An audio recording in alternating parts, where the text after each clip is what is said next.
Hey everyone, it's Riley here. So I wanted to do a update topic on my previous video that I made, and I was talking about compression sleeves and the compression glove that I got, and I don't believe I showed them in the video, so I wanted to show you what they look like and talk a little bit more about it, and also give you a little bit of a life update in general. So I do apologize again that this video is a little bit later than I expected. You know, with Christmas around the corner, I was spending time with my partner. Also, she was leaving to go to Vancouver for about 13 days, so my time was kind of spent doing that. But anyways, I am back on track, hopefully, with these videos, and I wanted to get this video up. And yeah, hope you enjoy. But anyways, I'm just going to get right down to it. So the compression sleeve and glove that I got was a medical one, and it is a custom, made compression glove and garment to fit me specifically, except for the materials are just too, they're really rough. So this is what they look like. You can see here they're pretty fine, woven, so it keeps the elasticity really well, which is, yes, a good thing, but also if it's too tight, it's not a good thing. So it is really good compression gloves. I like them. It's just they are way too tight, especially in the fingers. There isn't a lot of stretch. I can, yes, stretch it out, but it's made to actually go back into the shape that it was and kind of pull itself back together. So with that, if I wear this more than 2 or 3 minutes, it actually starts to make my fingers go cold because of how much it's actually compressing. So it's a little bit too tight. And then in the hand as well, it's really hard to get on. It's way too tight. So overall, it's just not the right size. It's not the right fit. With this compression sleeve, actually, it's the same. It's way too tight. And I wore it one night without wearing the compression glove. And I, was like, you know what, it didn't feel that tight. But when I woke up in the morning, my hand was completely so swollen that I couldn't even enclose my hand again. So it was just way too tight, and overall it's just not the right fit. So I'm still waiting on a new one of these. If I don't end up getting it, I'm really not too butthurt about it. The reason why is because I have this other one here, which I have altered because it was a little bit too big, but now it stays on a little bit better and compresses a little bit better as well. But I'm supposed to be wearing a medical grade 20 compression, or up to, I think, a 30, between 20 and 30, and that's what that one is, but it's made too small. So yeah, this one though, I have no issues with, and I have not had the over tightness or over looseness once I did make that adjustment myself. But overall, I am just hoping I can get a better one, but also at the same time, I'm supposed to only really be wearing it for about a year, but I'm probably honestly going to wear it for about 1.5 to 2 years, just because of the fact that I wasn't even able to start wearing a compression sleeve probably closer to about 4-ish months post-op, maybe even 5 months, because of all the bubbles and all the complications I ended up having on my arm. So I am going to wear it a little bit longer than when I hit my 1 year, just because I actually wouldn't have been wearing it for a year at that point. So yeah, we'll see what happens, but I wanted to give you an update on that.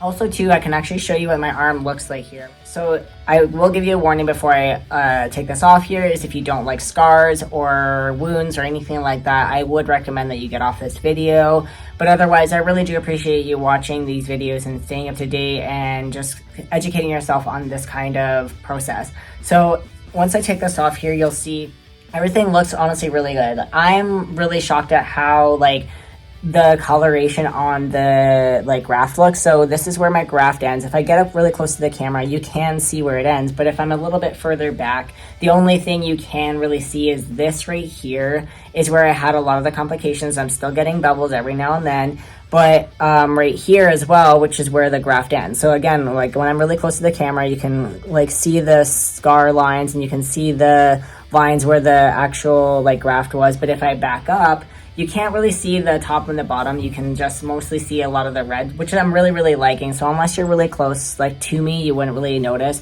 The bottom here, this line here, is quite a little bit more red, and I have noticed that. But also, I think with the compression glove, I noticed that the line, this is the line from my compression sleeve, sits a little bit closer to here, so it kind of makes it a little bit more red sometimes, but it will kind of fade once I have the glove off.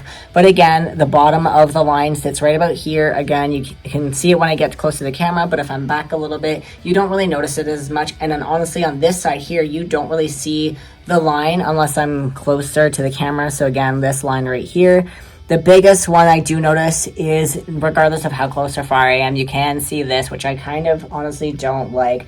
But this is where I had my zigzag stitch, and where they ripped off the tape way too early and ended up getting a pretty big complication here with the healing of that.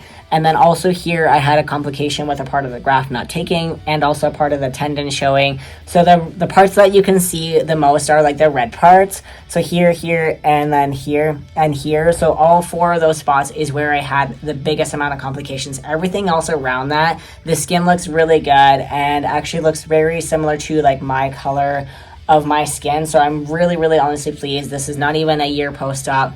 I'm closing in on, I think, about 9 months, I believe. So yeah, this is looking really, really good. I'm super happy with the overall outcome of how this looks. I really don't think I'm gonna need any like corrective surgeries or anything with this. I'm just gonna have to try and get some cream, and I've been doing a lot of cream, but hopefully to bring down the redness on this. And I'm hoping as well with some time and with some continued care that will also come down, because I know with my chest scars it did the same. It was quite red for some bit, and then it took about till I hit my 1 year mark, and then it started fading more and more after that. So I'm hoping this will be the same way and that this will continue to like not be as red over time. But yeah, I wanted to give you kind of a little bit of update on my sleeve and also show you what they actually look like, and so that you can see like the material is just not very stretchy at all. Like if I try and pull on that, like there is a little bit of give, but not a whole lot. So that's like a lot of the reason why I'm not wearing that one, and I am just wearing this one that I had to custom like fix in a sense because it was a little too big, but also like it works. It is a good compression and it's not too tight, and it's a little bit more comfortable than the other one. But yeah, I wanted to give you that update, and again, I will try and give you more updates and videos a little bit more frequently going forward. So again, I really do apologize on this lateness, but I really appreciate you staying up to date and watching these videos. So if you would like to continue to watch them and stay up to date, make sure you like and subscribe to my channel. And if you have any questions or suggestions or anything on future topics, please feel free to put them down in the comments down below. Anyways, thank you for watching, and bye for now.